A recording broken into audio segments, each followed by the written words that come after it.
G'day there guys, Marky here, and welcome back to another episode of r/relationship advice. I do hope you enjoyed today's episode, and with that said, I want you to sit back, relax, chuck a prawn to the barbie, let's get right into it. Posted by user Wedding Shawl, titled, "Am I the asshole for taking back a shawl my wife made for a bride-to-be after she was uninvited from the wedding?" My wife Lena crochets a lot and often gifts it to friends and family.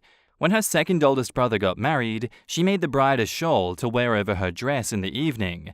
The bride loved it, and ever since, Lena has made shawls for everyone in her family getting married. Now Lena's older brother, George, is getting married again.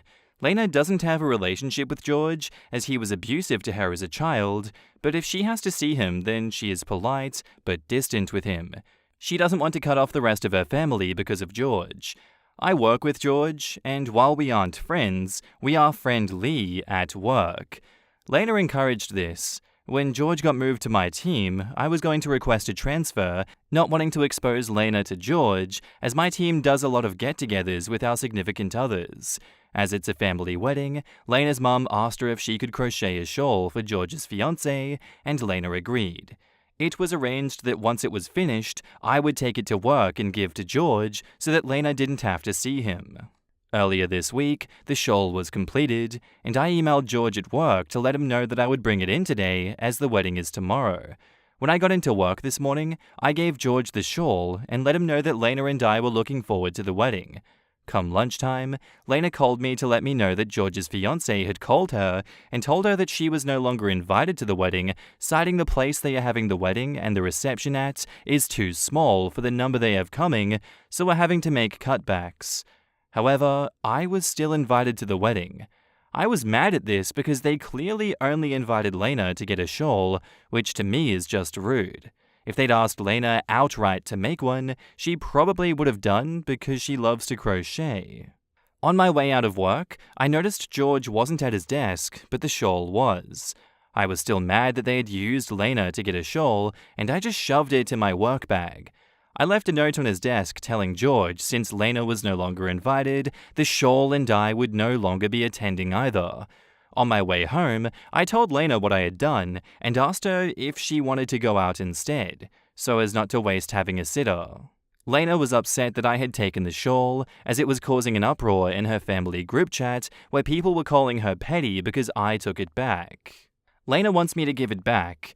I don't think I should. They don't deserve Lena's kindness. However, at the same time, I don't want Lena to be upset with me over George and a shawl. Am I the asshole for taking the shawl back? In the comments, No Tumbleweed 544 says, "Not the asshole. I would have taken it back. It was extremely rude to uninvite your wife, but still allow you to come. No point giving the shawl back now. What's done is done." Not the asshole. Lena needs to stand up for herself and not be a damn doormat for her family. If they think it's fine that Lena gets uninvited, but thinks Lena is petty for you taking the shawl back, then why on earth is there still any contact with them? Anyone who has an issue with OP's actions should be out of their lives. George and his fiancée are terrible people. To use Lena for a handmade shawl and then uninvite her using a blatant lie. OP, switch work teams ASAP. Not the asshole. Your wife needs to learn how to have a backbone. She's being used for her unpaid skills and mistreated at the same time. Not the asshole. Actually, you're the rock star for standing up to this childish behavior by George and his fiancée on behalf of your wife. The day before the wedding, and they do a head count for a wedding? No way! I bet if you'd told them that you'd bring the shawl to the wedding, they would have not uninvited Lena. There's a slight touch of asshole doing this without your wife's permission, but again, in my opinion, that's what made you the rock star. And decided that the groom's sister, who the family apparently knows was abusive to her, can't come, but her husband, who is not related, can. If it was head count, then the brother-in-law would have been cut.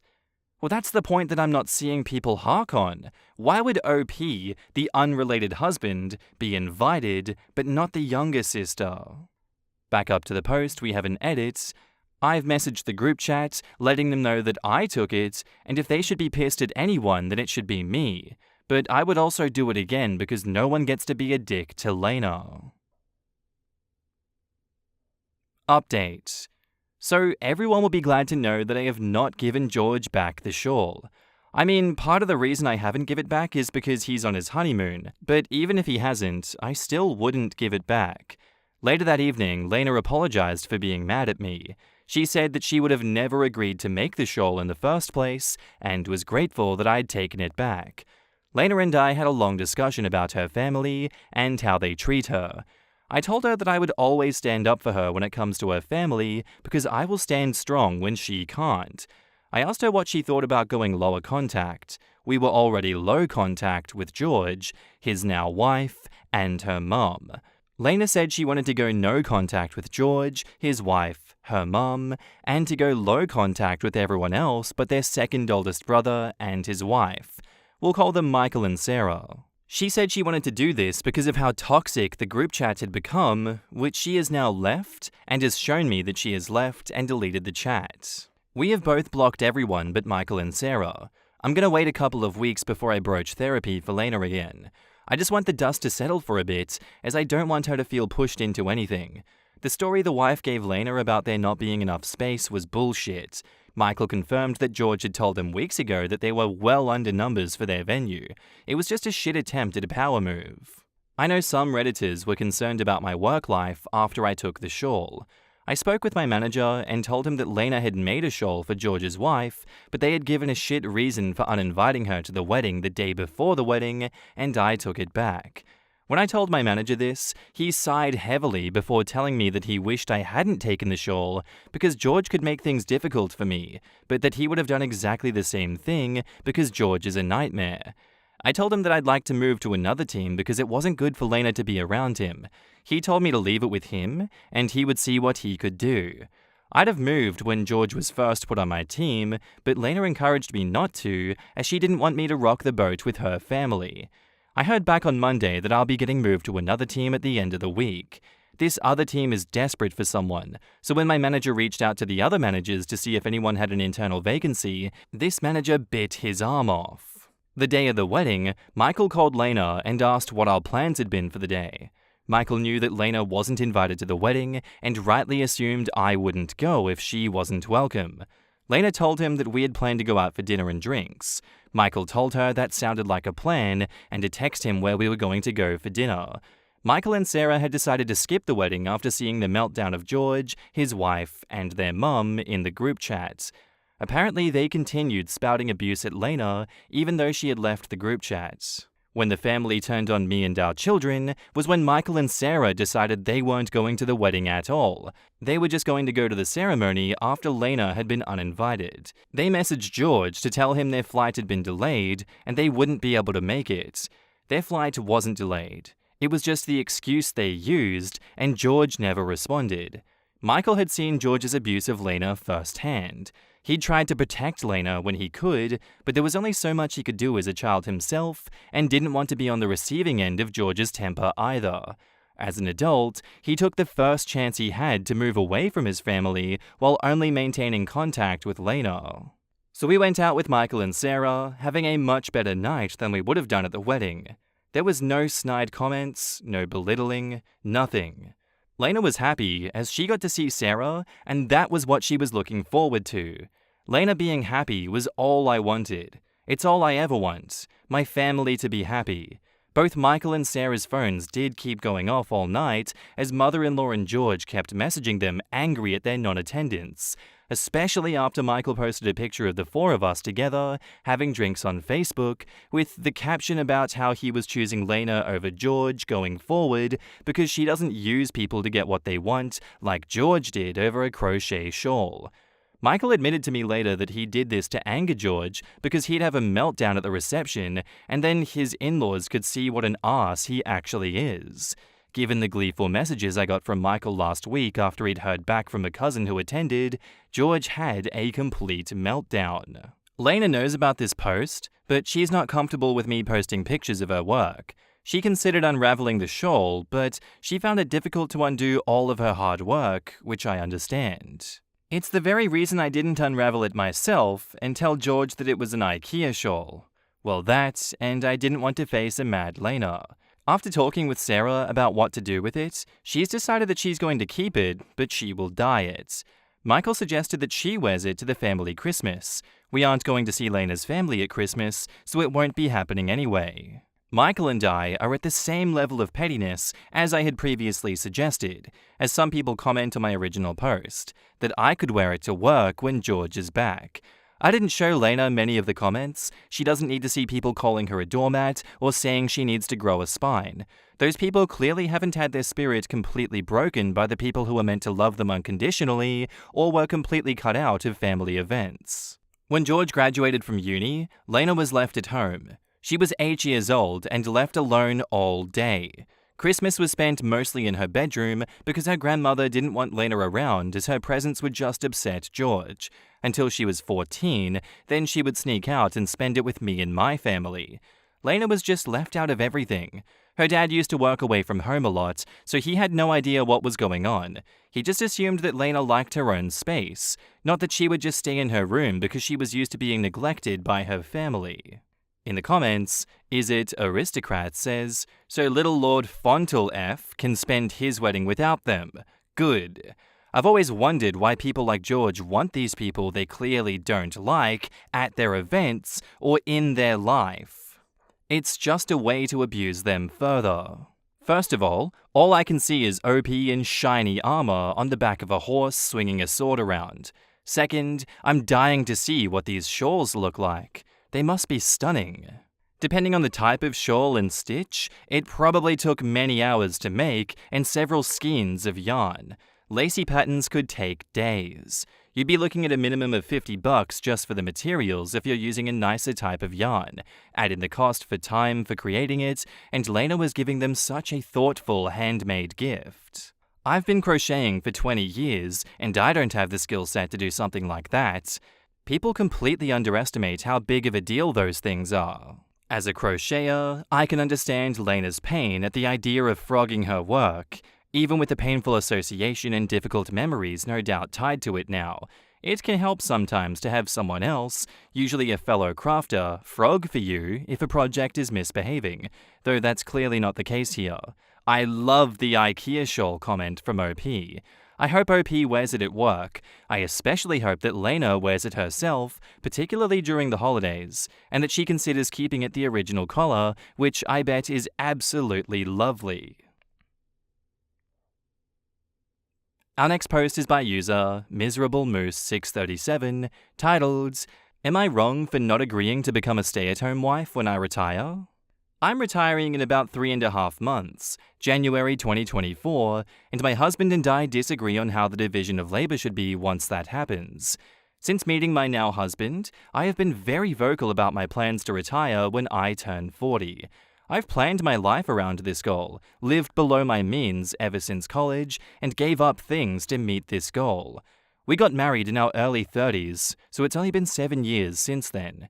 He also saves for retirement. I finally got him up to his amount to 20%, but won't be able to retire until at least 62. He's instead chosen to spend his money on things that make him happy, and I fully support and encourage him in that. Everyone has different goals in life. We are both child-free by choice, so that isn't a factor here. I've said in the past that I'm not going to be doing all of the cooking, cleaning, and finances once I retire because I don't want to replace one job with another. I currently do all of the cooking, most of the finances, and probably 25% of the cleaning. I think it's fair, as my husband usually works more hours than I do, and I'm a picky eater, so it just works out the best. He recently made a casual comment about how he's going to start working more overtime once I retire because he'll have less household stuff to do. I asked him what he meant by that, since my retirement doesn't really change anything for him, and that I preferred he didn't work more overtime so that we could spend more time together. He said that most husbands with stay-at-home wives don't clean the house. I didn't know what to say because I thought we've already discussed this, so I tried my best to change the subject, but we had an argument about it yesterday at dinner, and he is now giving me the silent treatment. I slept in the guest room last night as he locked our bedroom door and wouldn't let me in. I just don't know how to get through to him.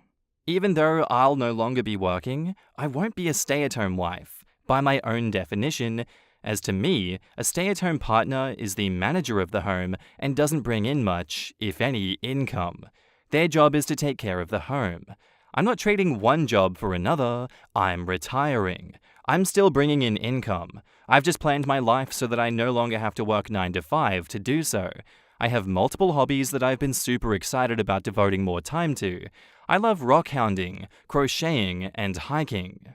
I'm an unpublished writer and have always dreamed of becoming published. I have a lifestyle blog and a pretty active Pinterest following. I'm not super consistent and they're not big enough to monetize, so I count them as hobbies, not side jobs. I also have a very long travel bucket list. I've already started looking into nonprofits in my area that I could volunteer for. I know I still have limited hours in a day, but even if I only volunteer 1 day a week, I still feel like I could be helping our local community. I know we've had conversations about this, and he's always been supportive, even of me leaving for a few weeks every so often to solo travel. He's always been excited for me. I'm totally confused about this change, and I'm freaking out. I thought I communicated my expectations, but he's saying that he doesn't ever remember talking about it and that he's not okay with me retiring if I'm just going to be lazy. I don't see it that way. Am I wrong? In the comments, someone asks, how are you currently splitting expenses? And OP says, we split expenses proportionally based on income. I pay 70% of expenses, and that will continue once I retire. More about husband. To be fair to my husband, this post is about an argument we're having. I didn't put in my post all the great things about him and all the other things that we agree on. I struggle with depression and anxiety, and he's the only partner I've had that has helped my mental health rather than hurt it. He's usually very understanding, kind, and reassuring. The things that make me good at money management make me bad at enjoying life. I'm very serious and can be a realist despite my fantasy world building, but he's an outgoing, fun guy who has taught me to live in the moment and to relax. The reason I thought to post here is because this argument is not normal for us, and his attitude and behavior caught me off guard. He does pull his weight. All the jobs he does are the ones that I'm literally physically unable to do so, or ones that I hate and he doesn't mind. So I very much enjoy our arrangements. Someone else says, locking you out was not okay. And OP says, I will definitely address what happened last night. Locking me out is one of the main things about what happened that concerned me enough to ask for outside opinions. But from reading the comments, I think I may have been too quick to shut him down instead of coming up with a compromise or figuring out why he was changing his mind on the topic. Someone else asks, when's the last time you brought this, retiring early, up with him? And OP says, I went on a weekend backpacking trip about 5 months ago, and when I got back, I made a comment about how I can't wait to be able to hike more often. We ended up talking about my travel plans for the next few years.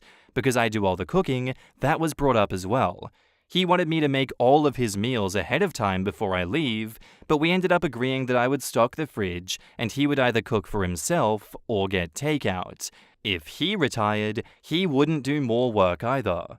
I know this because it was hard enough getting him to agree to do the chores that he does now. Because I do all the cooking, breakfast, lunch, and dinner, most of the finances, grocery shopping, and kitchen cleanups, vacuuming, mopping, general picking up around the house, dusting, I also manage any repairs. We live in my dream house, but because it's old, it needs a lot of care. My husband wanted a newer home, so I agreed to take on all of that. I also manage the carriage house that we rent out. If I did any more of the chores, I wouldn't have time for anything else. He does landscaping, cleans bathrooms, takes care of his turtles, cleans windows and blinds, and takes care of his laundry and the communal laundry, towels, sheets, etc. I think it's fair as we both do most of the chores over the weekend, obviously except daily chores, and we both have free time. Someone else says, it feels like you two are living separate lives at this point, at least as far as finances go. And OP says, well, other than joint expenses, we keep our finances separate. When we first started dating, he had around $100K in debt. I helped him get a plan in place to pay it off, and paid about $20K of it myself. I own multiple rental properties that I bought in my 20s that aren't marital assets. Most of the stuff I gave up was in my 20s before we met because I made less money. I never went out and lived on $35K per year, even though I was making $70K pre-tax. Now I make enough to save half my income, but still have around $100K left for expenses. I pay 70% of the bills, but I've given up trying to get my husband to think more seriously about retirement. I love him, and we agree on everything except finances. It's never really been a problem until now. Another commenter asks, why don't you want him to work overtime when it would allow for him to save more? OP says, if he wants to focus more on retirement, I would be more inclined to do more of the housework and have him work overtime.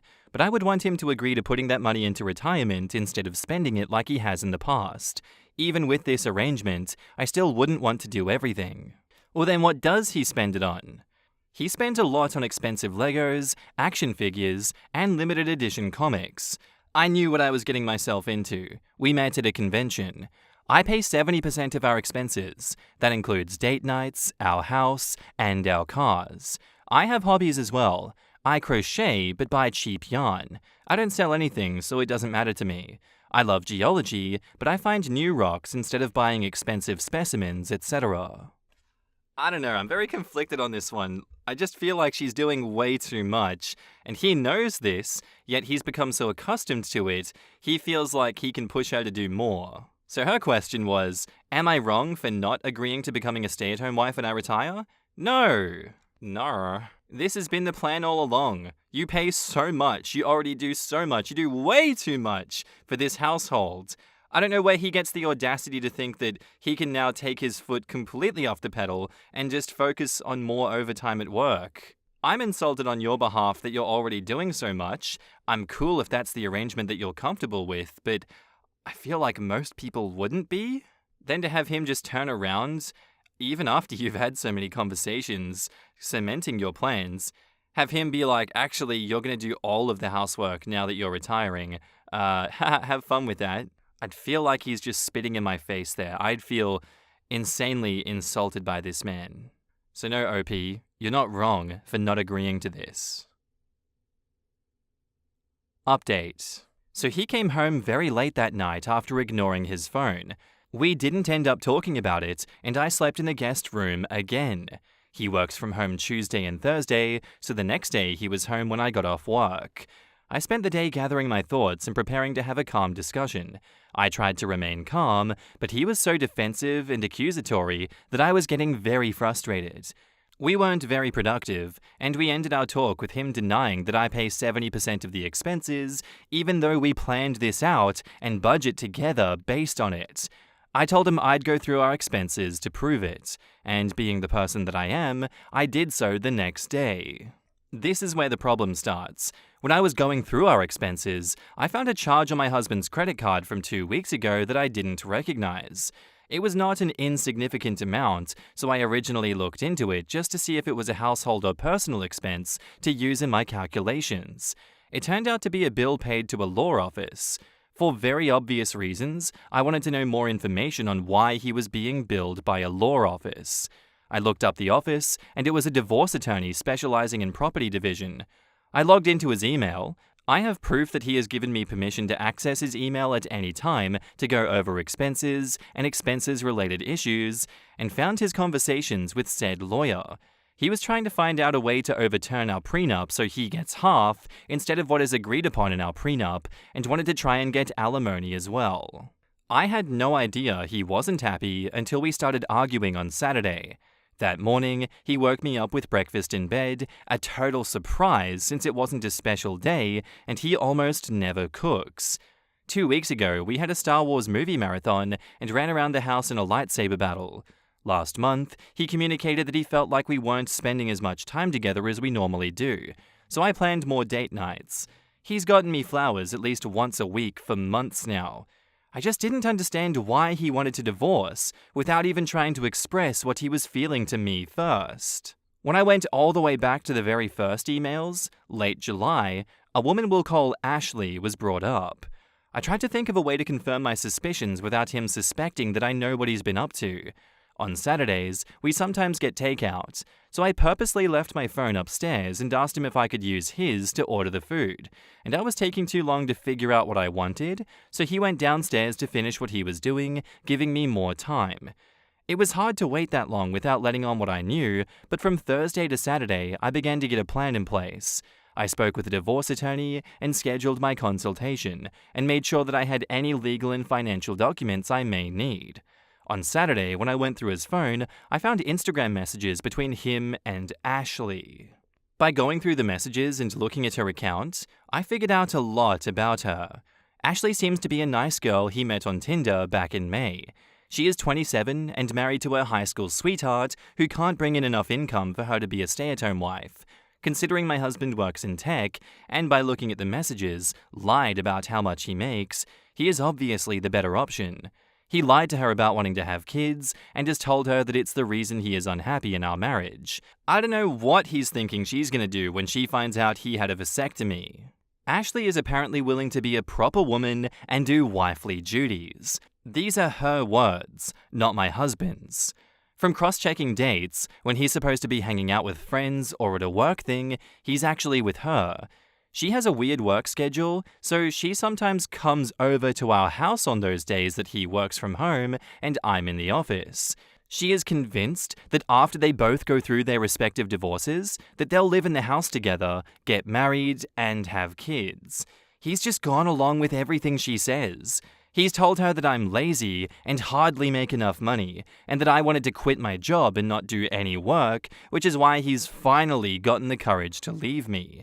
He said that he's taking extra care in the divorce because he doesn't want to leave me with nothing.